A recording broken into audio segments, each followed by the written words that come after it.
ध्यानाभ्यास के इस सुखद अनुष्ठान में आपका हृदय से स्वागत है, अभिनंदन है, अभिवादन है। ध्यानाभ्यास के लिए कृपया अपने नेत्रों को बंद कर लीजिए, अपना मुख अपनी ओर कीजिए। इसी से आप स्वस्थ रहते हैं और सुखी रहते हैं। कुदरत ने हमारे शरीर को सुख स्वभावी बनाया है,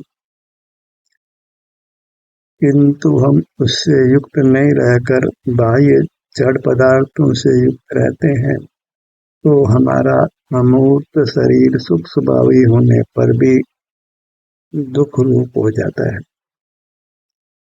कुदरत ने हमें बस एक ही जिम्मेदारी सौंपी है कि हम अपने अमूर्त शरीर को अत्यंत सुखद रखें, केवल इससे युक्त रहकर अत्यंत स्वाधीनता से, बिना किसी बाह्य पदार्थ का आश्रय किए, केवल अपने मूर्त का एहसास करके अपनी मूर्त को अत्यंत सुखद करना है। बाह्य मूर्त शरीर को संभालने की जिम्मेदारी भी कुदरत ने हमको नहीं दी है।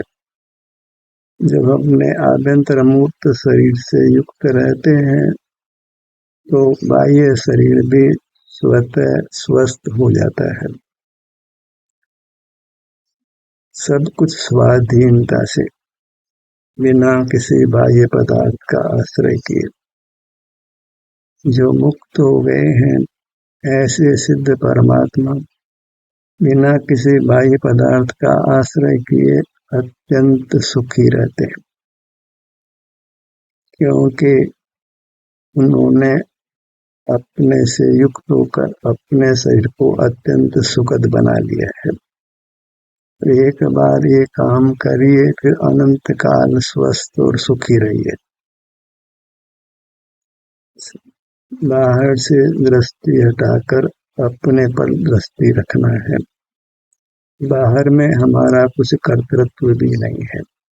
बाहर में केवल जड़ पदार्थ ही दिखाई देते हैं। अन्य जीवों का मूर्त शरीर ही दिखाई देता है। उनका अमूर्त शरीर जो उनका स्वरूप है, वह हमें दिखाई भी नहीं देता है। बाहर होने पर केवल जड़ पदार्थ ही हमारे ज्ञान के गेय बनते हैं, और उससे हम अपने से विमुख हो जाते हैं, अपने ही अमूर्त शरीर से विमुख हो जाते हैं, और वह अस्वस्थ बना रहता है, और हम उस कारण से दुखी रहते हैं। लोक में शरीर को स्वस्थ रखने के लिए बाह्य साधनों का बहुत उपदेश मिलता है, पर जिन शासन शरीर को स्वस्थ रखने के लिए किसी बाह्य साधन का आश्रय करने का उपदेश नहीं देता है, बस अंतर्दृष्टि करके अपने शरीर से युक्त रहना है। सिर से पैरों तक यही दृष्टि को फैलाना है, तो आपका आभ्यंतर और बाह्य शरीर दोनों ही स्वस्थ हो जाते हैं और आप सुख का अनुभव करते हैं। बाहर के किसी पदार्थ के प्रति हमारा कर्तृत्व नहीं है, हम कर भी नहीं सकते। उद्गल में तो क्या करना, अन्य जीव हैं उनको भी हम स्वस्थ नहीं कर सकते, क्योंकि वे ही स्वयं को स्वयं से जोड़कर सुखी कर सकते हैं। अन्य जीवों में हमारा कोई अधिकार नहीं। प्रथम तो वे अपने अमूर्त रूप में हमको ज्ञात ही नहीं होते। उनके साथ बद्ध मूर्त शरीर ही हमको ज्ञात होता है। उसके माध्यम से ही हम बॉडी लैंग्वेज के आधार पर, उनकी वाणी के आधार पर उनके बारे में अनुमान लगाते हैं, और उससे कुछ भी सिद्धि नहीं, क्योंकि वह सब परावलंबन है, सब दुख का ही बीज है। सुख के लिए कहीं बाहर नहीं देखना है, अंतर्दृष्टि कर अपने सुख स्वभावी शरीर से युक्त रहना है, तो आपको सुख का अनुभव होता है। कदाचित पूर्व कर्म के उदय से शरीर में वेदना भी हो और आप बाह्य पदार्थ का आश्रय नहीं करें, केवल अपने शरीर के स्वास्थ्य की स्थिति का ही अनुभव करते रहें। वेदना है तो वेदना का ही अनुभव करें, तो गारंटी के साथ आप अस्वास्थ्य की स्थिति से मुक्त हो जाते हैं, अपने उत्तम स्वास्थ्य को पा लेते हैं। कुदरत में कोई पराधीनता ही नहीं है, पराधीनता तो हमारे ज्ञान में है। अनादि से हम इंद्रियों को प्राप्त कर बहिर्मुख रहे हैं, हमको अपने स्वरूप का भान नहीं। इस मूर्त शरीर में ही हमारा अमूर्त शरीर है, जो तीनों काल परमात्मा रूप है, आनंदमय है। बस इतना कि कर्म के आवरण से वह आनंद प्रकट नहीं है, और आवरण इसलिए है कि हम निरंतर बहिर्मुख रहे हैं, इंद्रिय व्यापार करते रहे हैं, अपने स्वरूप को पहचानते नहीं। यद्यपि वह हमको अनुभव में आता है, इस सिर से पैरों तक ये मैं हूँ, ये मैं हूँ, वही हमारा शुद्ध स्वरूप है।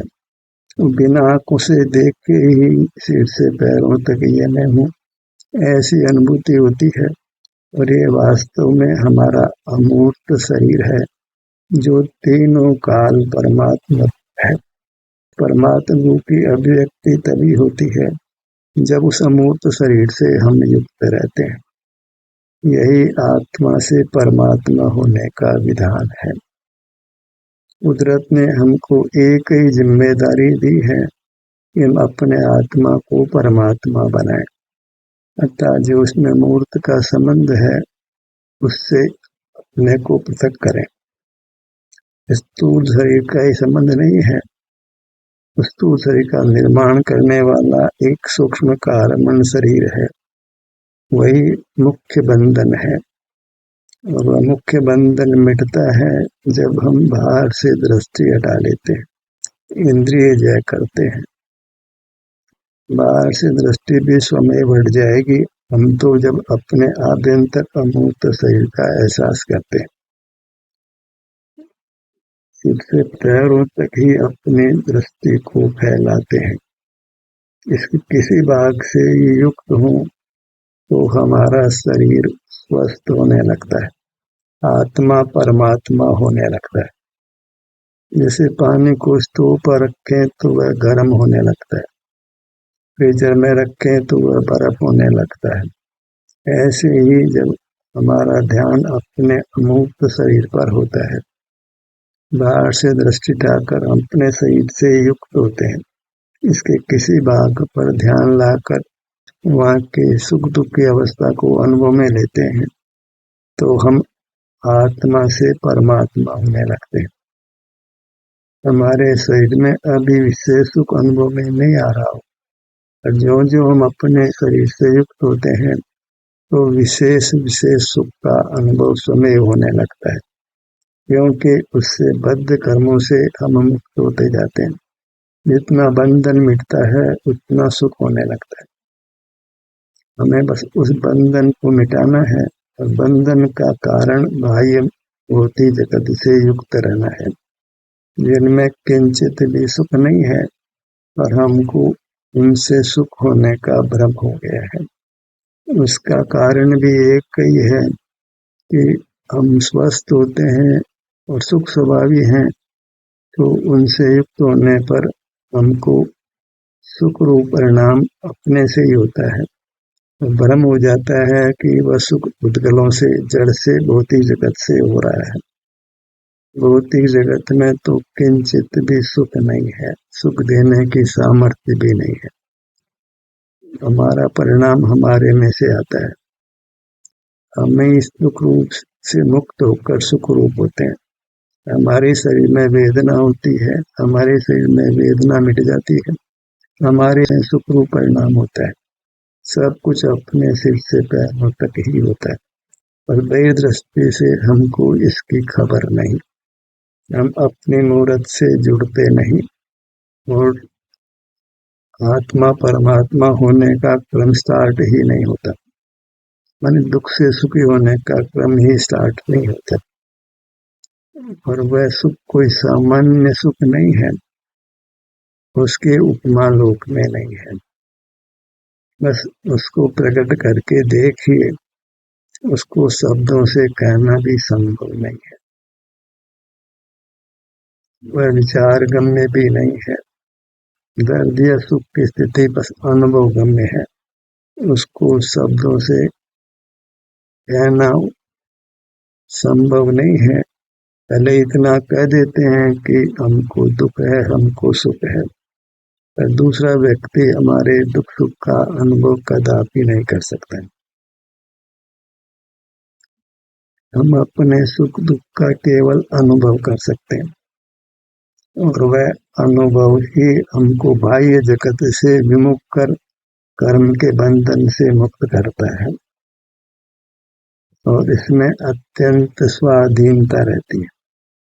बाहर से मुख हटाकर अपना मुख अपनी ओर किया और हम दुख से मुक्त होकर सुखी होने लगे, आत्मा परमात्मा होने लगा।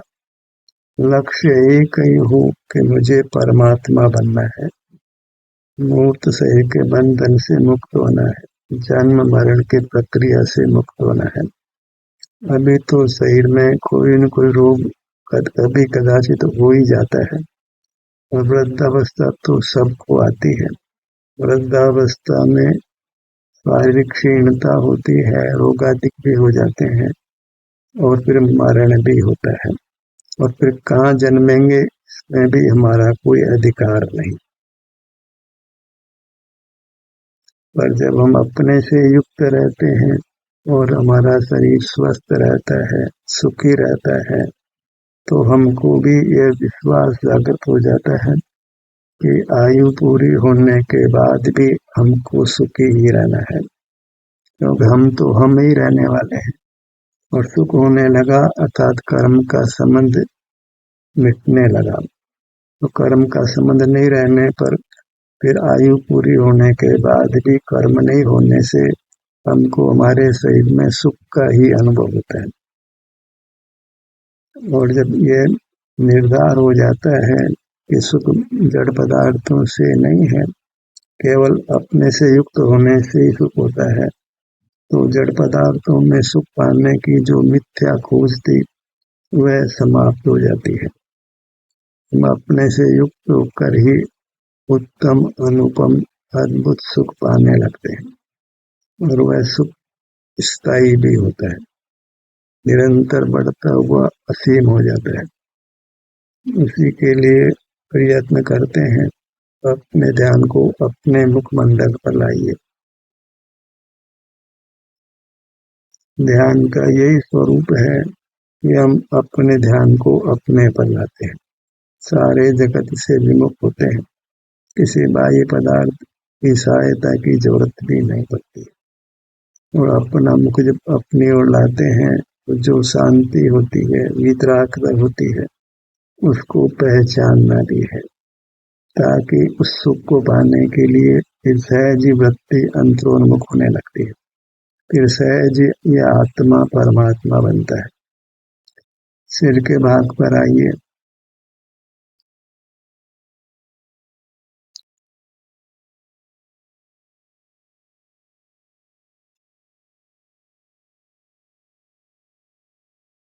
सामान्यतया शरीर में वेदना नहीं हो, पर जब वेदना होती है तो वेदना भोगने वाला ही जानता है, उस वेदना को वह स्वयं ही भोगता है।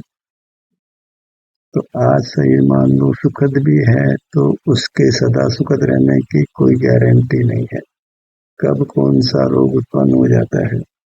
इवन बच्चों के भी कोई रोग उत्पन्न हो जाता है, युवावस्था में भी रोग उत्पन्न हो जाता है, वृद्धावस्था में तो बहुतेरे जीवों को रोग उत्पन्न हो ही जाता है।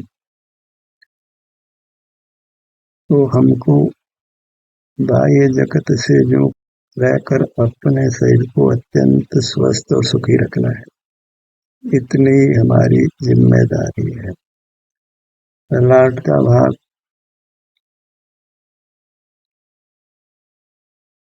हमको हमारा शरीर अनुभूत है या हमने सुख भोगा है। सिर से पैरों तक हर अंग उपांग, हर भाग, हर उपविभाग हमको अनुभूत है। तो ध्यान का ध्येय कोई अपरिचित वस्तु नहीं है, आप ही है और आपको आपका अनुभव होता है। बस बाह्य दृष्टि में ही वह अनुभव नहीं होता है। तो बाहर से दृष्टि हटा लो, आपको आपका अनुभव होता है। आप स्वावलंबी होते हैं और स्वावलंबन से ही आप सुखी हो जाते हैं। फिर धन दौलत की, परिवार की, समाज की, किसी की सहाय की अपेक्षा नहीं। गुरु मध्य पर आइए।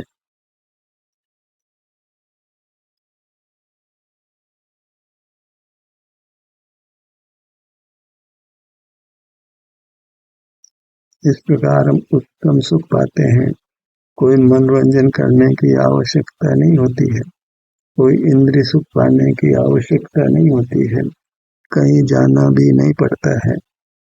और सबसे बड़ी बात, केवल देव शास्त्र गुरु की भी आवश्यकता नहीं होती है। देव की तो कोई कल्पना ही है, साक्षात देव कहाँ है। और गुरु भी, यथार्थ गुरु मिलना भी असंभव जैसा ही है, क्योंकि अत्यंत विरल जीव ही मोक्ष मार्गी होते हैं।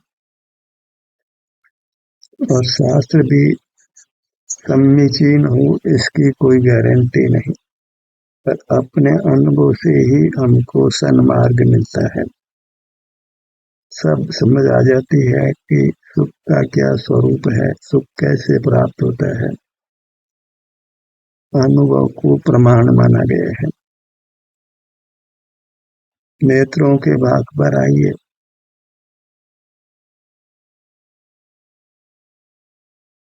जो नेत्रों का भाग है वह अपना ही भाग है, तो हम अपना ही आलम्बन लेते हैं, स्वावलंबी होते हैं, स्वाधीन होते हैं। उसमें इंद्रियों की सहाय की आवश्यकता नहीं, मूर्त शरीर के किसी उद्गल की सहायता नहीं, बाह्य जगत की सहायता नहीं। इतना स्वाधीन है सुखी होने का मार्ग। और एक बार इस तरह सुखी हो जाते हैं तो अनंत काल फिर सुखी ही रहते हैं। बायां नेत्र, दायां नेत्र,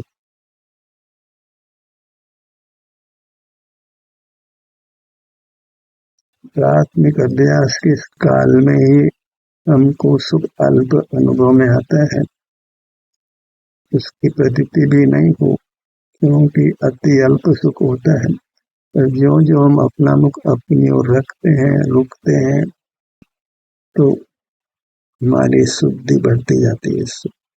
फिर विशेष सुख अनुभव में आता है, तो फिर किसी के उपदेश की आवश्यकता भी नहीं होती है।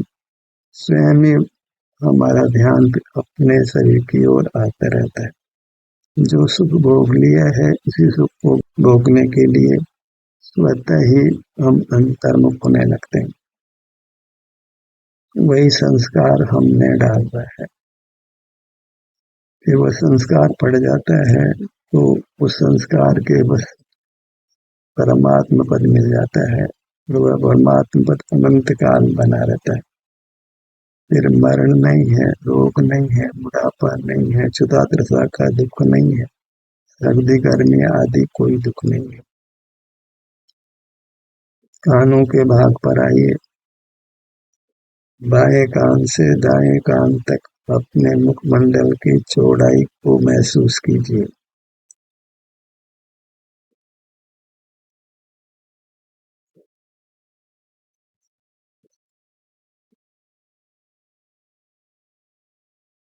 हम स्वाधीनता को स्थूल अर्थ में देखते हैं, आत्मनिर्भरता को स्थूल रूप से देखते हैं।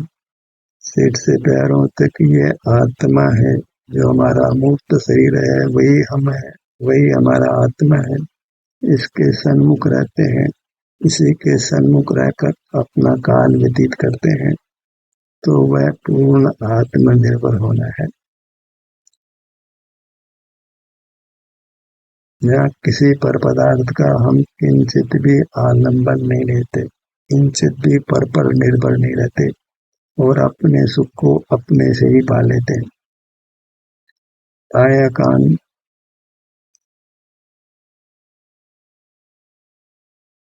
हर बात में जो सुख दुख की स्थिति है उसका हमको अनुभव होता है, बशर्ते कि हम बहिर्मुख नहीं।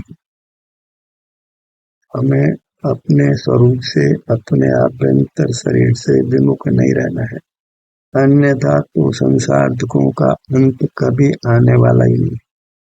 बिना इंद्रिय जय किए कोई जिनेंद्र नहीं बनता, कोई भगवान नहीं बनता। दाया कान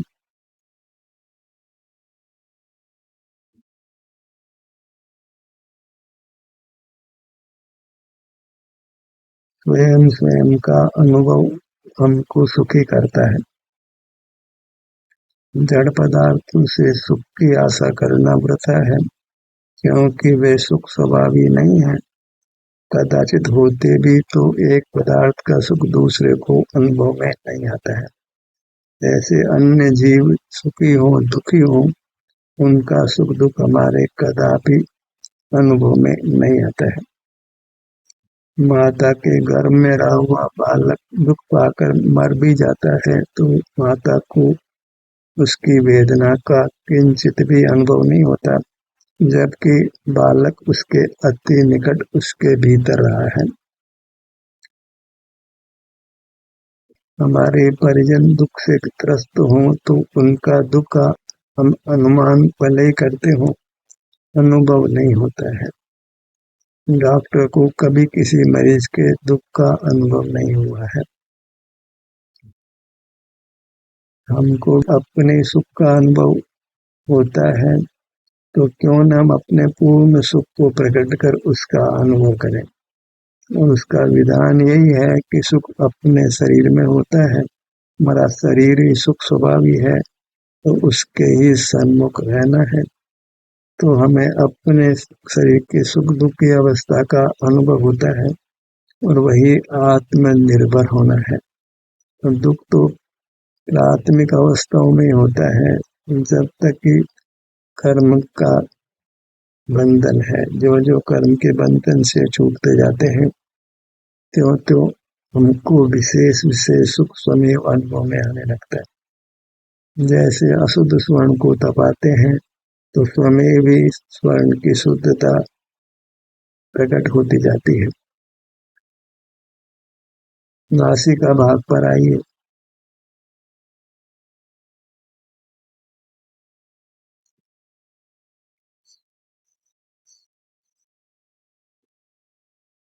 जो भी भगवान बने हैं वह इसी विधि से बने हैं। दूसरा परमात्मा होने का कोई विधान नहीं है। स्वाधीन होकर ही जीव स्वाधीन होता है, पराधीन होते हुए पराधीन रहता है। ये न्याय है। औरों के भाग पर आइए।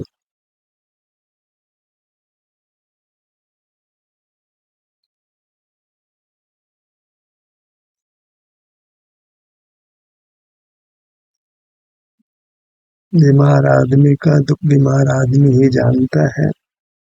बीमारी तो जीव को मृत्यु के कगार पर ले आती है। हमें बीमार नहीं रहना है, रत अस्वस्थ नहीं रहना है, स्वयं में स्थित रहना है। स्वयं में स्थित नहीं रहते तभी अस्वस्थ हो जाते हैं। स्वयं माने सिर से पैरों तक ये जो अपना अमूर्त शरीर है, जो अनुभूत भी है, वह स्वद्रव्य है। उसमें स्थित रहते हैं तो स्वस्थ रहते हैं, सुखी रहते हैं और इसमें किसी बाह्य पदार्थ का आलंबन नहीं लेना पड़ता है, पराधीनता नहीं होती है। मुख के भीतर जिह्वा भाग। हमारा कर्तव्य यही है कि हम अपना मुख अपनी ओर कर लें, फिर सुख तो स्वमेव ही होने लगता है। मिश्री जीभ परखते हैं तो फिर मिठास तो स्वयं ही अनुभव में आने लगती है। मुख के भीतर तालू का भाग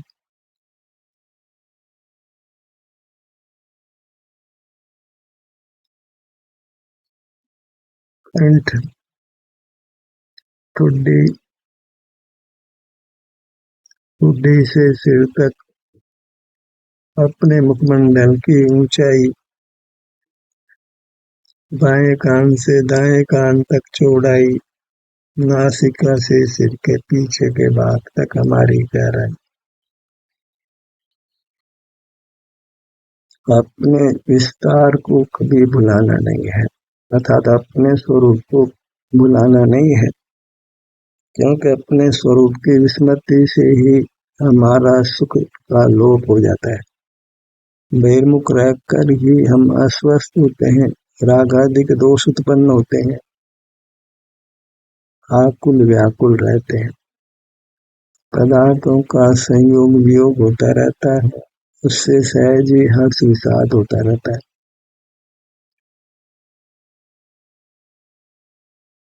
अपनी पूरी मूर्त को लक्ष्य में लीजिए, यही परमात्मा की मूर्ति है।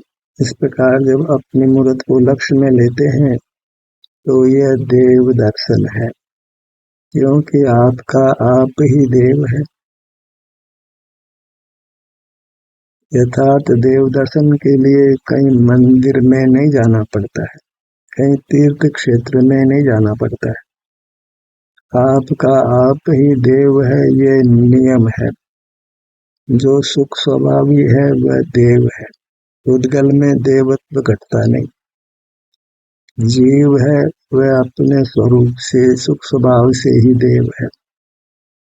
तो अपना मुख अपनी ओर करते हैं, हमको अपने विस्तार का, अपने क्षेत्र का अनुभव होता है। इसी को आत्म दर्शन या आत्म साक्षात्कार संज्ञा है, और इसी से आत्मा अल्पकाल में परमात्मा हो जाता है, अनंत काल सुख से ही रहता है। ध्यान के सत्र यहीं समाप्त होता है। आपकी सहभागिता के लिए धन्यवाद।